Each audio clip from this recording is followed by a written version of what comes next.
Woohoo! Hey there, friends. Yeah, I know. Welcome back yet again. So this is now August 4th. Want to say welcome to my channel if you're new here. And let's explore the garden, shall we? I'm going to try to do this in one take. So let's just do this. I've been gardening in this garden since May of 2018. And this is the first year I feel like I am actually gardening. It's crazy. So I'm going to sort of turn the camera around a little bit here. We got nasturtiums. Ooh, they're all pretty and growing like crazy. Growing up the trellis on both sides, this side and that side, are the little baby pumpkins. These things are so cute. I don't know if you can see that. They are so adorbs. Little guys. Going up. They're not, I don't know if they're gonna go over. We'll see. Got frost coming. So you never know. Alright, looky loo. Oh my gosh. So not a whole lot in production as far as work for me to get done, because you still see piles of wood and that kind of stuff. But growth on what's in here is crazy, you guys. So start off here, got some rosemary, beautiful rosemary. And next to it, I have the strawberries. And they are still putting on strawberries. These are an ever-bearing strawberry. I think there's two different kinds of peppers here. I'm not sure what this one is. It's really dark, almost like an Anaheim or something. And the one next to it says it's a Marconi Rosa, I guess. I'm not 100% sure. This is saying that it was actually, so it says lemon down below, but I reviewed the paperwork, or the previous video where I actually talked about it. This is it's some sort of ghost pepper, like an orange ghost or something. Lots of flowers. I haven't seen any fruit on it. Oh, well, maybe there's one like right there. Haven't seen any fruit on it yet. Next to it is a lemon. And I know this one's a lemon because it stands upright. And they're little teeny guys. They're cute. And then I'm not sure what these are. Probably another Rosa or something. Or Coney, I think. Turning red there in the back. I don't know if you guys can see. So pretty. And then this one on the end, I'm thinking it's like maybe like a jalapeno or something. I don't know. I'm guessing. So with basil, there's a trick to getting basil to keep growing and get big. As you can see here, this is the basil trying to put on a flower. If you just get up underneath those and you pinch them off, then this will get bushier and bushier and bushier. And you can take these and you can cook with them or whatever you want, but I'm just trying to see how big I can get it and how much I can get off of this one plant. So that is what I've been doing, and it's freaking it out, and it's been like, oh no, gotta keep growing. There's a couple of those big ones there. So this is what I do. Probably I've been doing this once every 2 weeks. Just going through it, taking off all of the flower heads so it doesn't go to flower. And the best part is my hands smell amazing. You can take those and put those I just toss them down on the ground just like my weeds. See, pull weeds, yuck, weeds. Toss them on the ground, but you can use them for all kinds of cooking and that kind of stuff. This is going to be the permanent layout of the barrels. I'm nowhere near done. We're not gardening this until probably next spring, so I'm just setting it up now. But this is going to be my raised bed, the way they're set up now, kind of an angle, and then that hasn't changed. Still undecided on the tires. This is a problem. So you can see how tall the growth is. I mean, they're probably almost 5 feet tall. The problem with this pepper house is they're not growing peppers. Flowers, they're not put on in peppers. So I think there's two things. One, no cross-pollination, And two, the lighting. With this stuff being as dark as it is, I don't think they're getting the light. That's why they're like stretching, trying to find light. So next year, there will be no roof. Well, there might be a roof, but it won't be this dark roof. I'm gonna put the clear tarp like stuff on it. So, but yeah, they're just. Oh, I got a couple. Okay, I am lighting. There's a couple of peppers in here, but nothing towards the back. The back are all empty. We did cut the top out of that, so I'm gonna grow in that barrel. So we talked about that, I think. And then we turn the camera around. Oh my gosh. So I don't remember all of them without looking at labels, but there is something here I want to look at with you. There's this plant. I don't know what this is. It's like a vine, and it's growing up. The only thing I can think of is this is that spinach. The, what was it called? The ever something spinach or whatever it's called. Let's see, show you if I can show you the plant. The base of the plant is here, and it's got purple stems. Kind of looks like a spinach, but I don't know. So if you know what this is, please let me know in the comment section below. And then these got some pretty peppers on there. And then these guys, look at this. Oh, so pretty. Those are so pretty. And this guy's got lots of color on it. That's a wax, banana wax, I think is what that one is. And then that's cayenne, and then this that's falling over is cayenne. We got to figure out this trellising thing better because this doesn't quite work. And then we've got these. These are the new ponderosas. I don't know what the deal is, but I'm not worried too much about it. We'll fix it later. But these are the big ponderosas. There's another one over there. And these ponderosas are really good, but they're lacking in the acidity. They just don't have the acidity.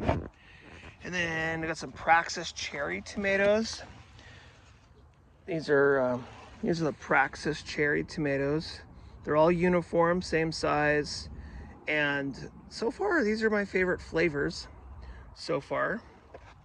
And then there's another tomato there.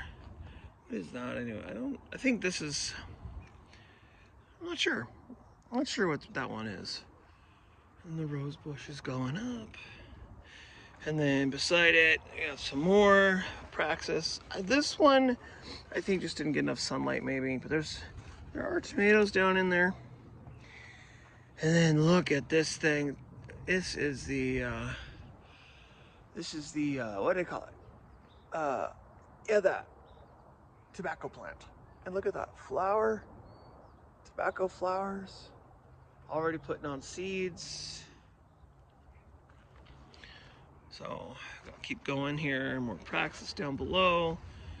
I think this is the same one that's on the end. And my onions. Ooh. And then down here, hiding underneath all this, this is my fig, and it's got no fruit on it at all. This is the second year it's been in the ground, so it's okay. And then more tomatoes hiding in here. All these tomatoes have got to get picked. And then these are a very weird name. I think they're called Denali, I think something like that. These tomato plants here are the ones that I'm trying to possibly replace my First Lady tomatoes. They are good beefsteak tomato. They're not beefsteak, but they're a good all-around tomato. They have a lot of meat on the inside, not a whole lot of juice. The acidity level is kind of low on them, however. But let's see if I can find one here. And they're just now starting to ripen up. This is what they look like. They got these little ridges and stuff. So it's okay. I'm not in love, but it's okay. And then brassicas, they're all going to seed. I should harvest some of these though. I'm gonna let some go to seed. I call them brassicas. They're in the brassica family. But y'all know this is broccoli. So those are going. And I got some beans and some peppers. These guys, these are my beets, and they are definitely at that point where they're about ready to harvest. I just haven't gotten around to it yet. No, the mess is still there. We're gonna ignore that. I'm just gonna walk right past it. We're gonna ignore it. And then these are some more peppers that were left over. I believe these are the cayennes that I had. And a tomato plant in here as well. I'm waiting to see what kind of fruit it puts on. It's already got some fruit coming, but it's self-sown, so it decided to put it on for itself. Way back there's some dill, and the asparagus is putting on berries. Oh, we don't want that. Well, I don't want that. I'm gonna pull all the berries I can find off and then put them around the tires where I need more asparagus plants. I don't want them scattering all over my yard. When they do that, they act like weeds. Not hard to get rid of, just kind of a pain. So, yes, and the nasturtium's putting on lots of seeds.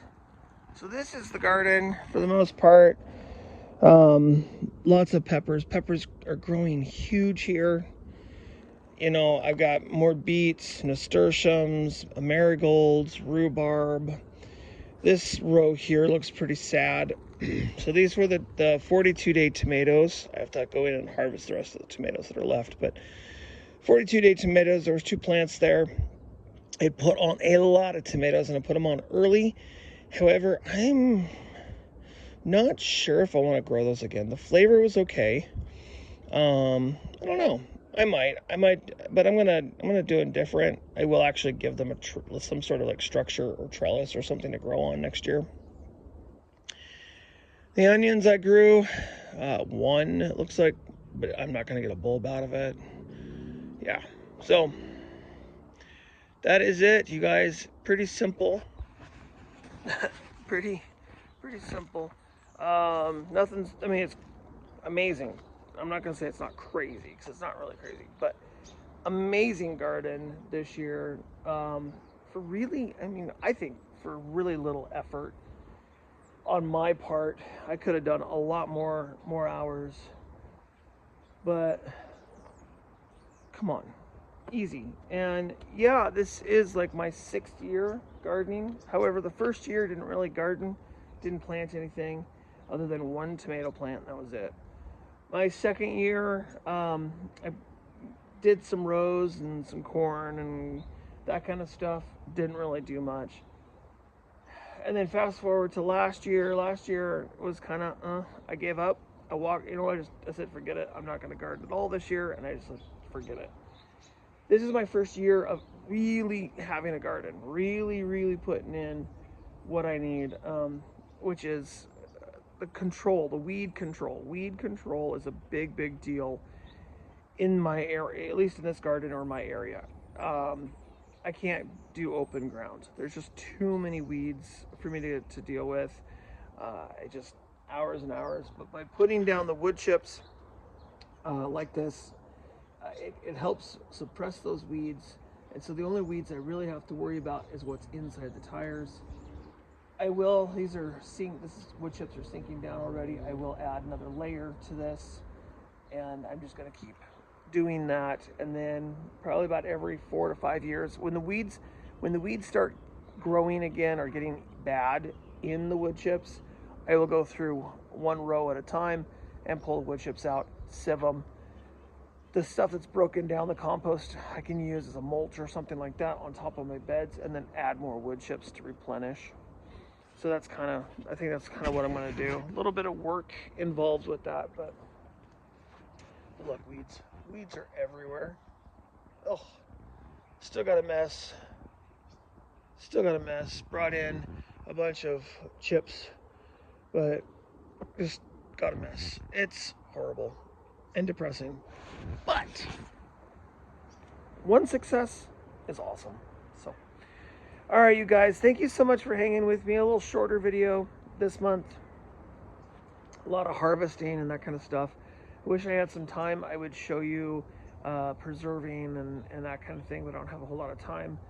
So I'm glad you got a video. So lots and lots of work to do. Now that the hot heat is finally gone, hopefully before the ice and snow come, I can get this at least cleaned up a little bit and prepare it for winter. So, all right, y'all, I'm out of here. Until next time, bye for now.